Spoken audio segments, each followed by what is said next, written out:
ایران میں تقریباً 1450 سال قبل بادشاہ نوشیروان گزرا ہے، جسے انصاف پسندی کے باعث نوشیروان عادل کہا جاتا تھا۔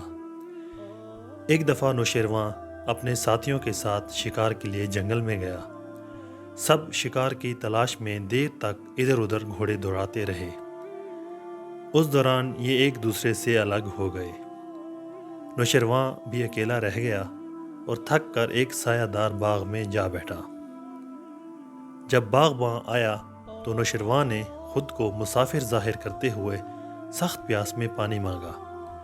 باغبان نے باغ میں سے ایک سرخ انار توڑا اور اسے گلاس میں نچوڑا تو گلاس بھر گیا۔ انار کا رس انتہائی میٹھا اور خشک ذائقہ تھا۔ نوشیروان نے ایک اور گلاس رس مانگا۔ باغبان دوسرا انار لینے گیا تو بادشاہ نے سوچا ایسے عمدہ باغ پر ٹیکس لگانا چاہیے۔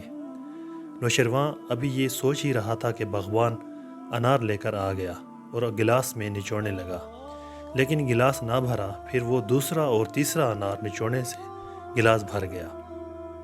نوشیروان نے باغبان سے پوچھا، اب گلاس ایک انار کے رس سے کیوں نہیں بھرا؟